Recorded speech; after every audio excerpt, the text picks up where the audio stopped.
ಅವ್ನು ಫುಡ್ ಹೇಳ್ತಾವ್ ನೀವ್ ಅದ್ ನಂಬ್ತಾ ಇದ್ರ ಅಂದ್ರೆ ನಾನು ಇನ್ನೇನ್ ಹೇಳಿ ಸರ್ ನಾನು. ಹಿರಿಯರು ಒಂದು ಗಾದೆ ಹೇಳ್ತಿದ್ರು, ಗಂಡ ಹೆಂಡರ ಜಗಳ ಉಂಡು ಮಲಗೋವರೆಗೂ ಅಂತ. ಅದು ಈಗ ಬರೀ ಗಾದೆಯಾಗಿ ಉಳಿದ್ಬಿಟ್ಟಿದೆ. ಯಾಕೆಂದ್ರೆ ಈಗ ಗಂಡ ಹೆಂಡತಿಯ ಜಗಳ ನಡೆದ್ರೆ ಬೇರೆ ಸ್ವರೂಪವೇ ಪಡೆಯುತ್ತೆ. ಅದಕ್ಕೆ ಸಾಕ್ಷಿಯಾಗಿ ನಿನ್ನೆ ರಾತ್ರಿ ನಡೆದ ಗಂಡ ಹೆಂಡತಿ ಜಗಳ ಹೆಂಡತಿಯ ಕೊಲೆಯಲ್ಲಿ ಅಂತ್ಯ ಕಂಡಿದೆ. ನೆಲಮಂಗಲದ ಭಕ್ತಪಾಳ್ಯ ಸಮೀಪದ ವಿಶ್ವಶಾಂತಿ ನಗರದಲ್ಲಿ ಈ ಘಟನೆ ನಡೆದಿದೆ. ಹೌದು, ಈ ಫೋಟೋದಲ್ಲಿ ಕಾಣ್ತಿರೋ ಈ ಯುವತಿ ಹೆಸರು ಸಲ್ಮಾ, ಪಕ್ಕದಲ್ಲಿರೋ ಈತನ ಹೆಸರು ಇಮ್ರಾನ್. ಇಬ್ಬರ ವೈವಾಹಿಕ ಜೀವನ ಚೆನ್ನಾಗಿತ್ತು. ಆದರೆ ನಿನ್ನೆ ರಾತ್ರಿ ಇಬ್ಬರ ನಡುವೆ ಜಗಳ ಶುರುವಾಗಿ ಇಮ್ರಾನ್ ಪತ್ನಿ ಸಲ್ಮಾಳ ಕುತ್ತಿಗೆ ಹಿಸುಕಿ ಕೊಲೆಗೈದಿದ್ದಾನೆ. ಕಳೆದ 8 ತಿಂಗಳ ಹಿಂದಷ್ಟೇ ಇಮ್ರಾನ್ ಸಲ್ಮಾಳನ್ನ ಮದುವೆಯಾಗಿದ್ದ. ಇಬ್ಬರಿಗೂ ಕೂಡ ಇದು 2ನೇ ಮದುವೆಯಾಗಿತ್ತು.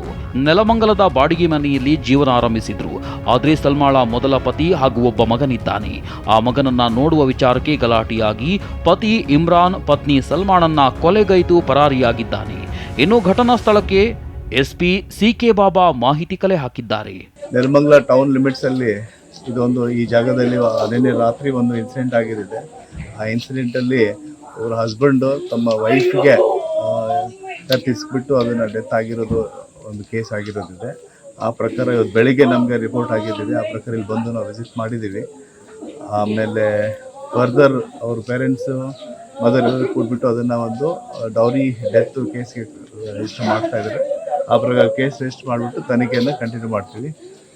ಫರ್ದರ್ ಇನ್ವೆಸ್ಟಿಗೇಷನ್ ಮತ್ತೆ ಏನೇನಿದು ಆಗುತ್ತೆ, ಬೇರೆ ಇದ್ರೊಳಗೆ ಯಾರಾದರೂ ಪಾತ್ರ ಇದೆ ಅದನ್ನು ನೋಡ್ಬಿಟ್ಟು ಚೆಕ್ ಮಾಡ್ತೀವಿ. ಇದಕ್ಕೂ ಮುಂಚೆ ಅಂದ್ರೆ ಕಳೆದ 13-14 ವರ್ಷಗಳಿಂದ ಸಲ್ಮಾ ಮದುವೆಯಾದ ಮೊದಲನೇ ಪತಿಯಿಂದಲೂ ಕಿರುಕುಳಕ್ಕೊಳಗಾಗಿ ಆತನಿಗೆ ಡಿವೋರ್ಸ್ ನೀಡಿ ಮಗನೊಂದಿಗೆ ಸಲ್ಮಾ ನೆಮ್ಮದಿ ಜೀವನ ನಡೆಸುತ್ತಿದ್ಲು. ಆದರೆ ಒಂಟಿ ಹೆಣ್ಣಿನ ಜೀವನ ಅಂತ ಕಳೆದ 8 ತಿಂಗಳಿನಿಂದ ಈತನಿಗೆ ಮದುವೆ ಮಾಡಿಕೊಟ್ಟು ಮಗಳ ಹೆಣ ನೋಡೋ ಹಾಗಾಯಿತು. ಆತನನ್ನ ಬಿಡಬೇಡಿ, ನಮಗೆ ನ್ಯಾಯ ಕೊಡಿ ಅಂತ ಮೃತ ಸಲ್ಮಾ ತಾಯಿ ಶಬಾನಾ ಕಣ್ಣೀರು ಹಾಕಿದ್ದಾರೆ. ಅಮ್ಮಿ ನನಗ್ ಮದುವೆ ಮಾಡ್ಬಿಡು ಅಮ್ಮಿ, ನಾನು ಚೆನ್ನಾಗಿರ್ತೀನಿ ಅಮ್ಮಿ, ನಾನು ಚೆನ್ನಾಗಾಗ್ಬಿಡ್ತೀನಿ, ನನಗೂ ಒಂದು ಜೀವನ, ಇವ್ರಿಗೆಲ್ಲ ನೋಡಿ ನನ್ನ ಜೀವನ ಜ್ಞಾಪನ ಬರ್ತೈತಮ್ಮಿ, ನಾನು ಚೆನ್ನಾಗಿರ್ತೀನಿ ಅಂದ್ಲು. ನಾನು ಅದಕ್ಕೆ ಮಾಡ್ಕೊಟ್ಟಿದ್ದು ಅದು ಮುರಿದೋಗ್ಬಿಟ್ಟಿತ್ತು. ನಾವು ಚೌಟ್ರಿ ಎಲ್ಲ ಬುಕ್ ಮಾಡಿದ್ವಿ. ಈ ಡಬಲ್ಗೆ ಮಾಡ್ಬಿಟ್ಟು ನಮ್ಮ ಮನೆಯವ್ರು ಯಾರು ಒಪ್ತಾ ಇಲ್ಲ ಅಂದ.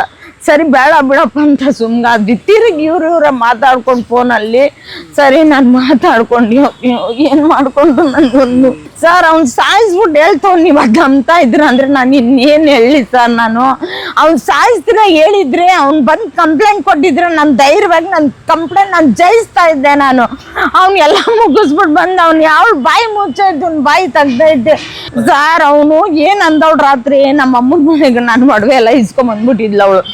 ಅವಳು ಏನ್ ಅಂದಿರ್ತಾಳೆ, ನಮ್ಮ ಅಮ್ಮನ ಮನೆಗೆ ನಾನು ಹೋಗ್ತೀನಿ, ನನ್ನ ಮಗನ ಹತ್ರ ನಾನು ಇರ್ತೀನಿ ಅಂತ ಹೇಳಿ ಇವನು ತಿನ್ಬೇಕಲ್ಲ. ಆ ಒಡವೆ ಎಲ್ಲ ಇತ್ತಲ್ಲ, ಅವಳ ಹತ್ರ ಒಡವೆ ಎಲ್ಲ ಐತೆ, 1 ಕಾಲ್ kg ಅಷ್ಟು ಒಡವೆ ಮನೇಲಿ ಇಕ್ಕವಳೆ. ಇವಳು ಒಡವೆ ತಿನ್ಬೇಕಲ್ಲ, ದುಡ್ಡು ತಿನ್ಬೇಕಲ್ಲ ಅಂತ ಮಗ ಅವಳು ಬಿಟ್ಟಿರಲ್ಲ. ಅವಳು ಚೂರು ಗಟ್ಟಿ, ಅವಳು ತುಂಬಾ ಗಟ್ಟಿ. ಅವಳೆಲ್ಲ ಇದ್ ಮಾಡವಳೆ, ಹಿಂದೆಗಡೆ ಹಾಕ್ಬಿಟ್ಟು ಕತ್ತಿಸ್ಬಿಟ್ಟ.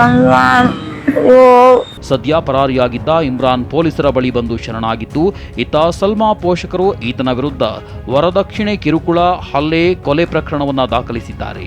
ಅದೇನೇ ಆಗಲಿ, ಪ್ರೀತಿಯಿಂದ ಆದ ಮದುವೆ ದಾರುಣ ಅಂತ್ಯ ಕಂಡಿದ್ದು ಮಾತ್ರ ನಿಜಕ್ಕೂ ದುರಂತವೇ ಸರಿ.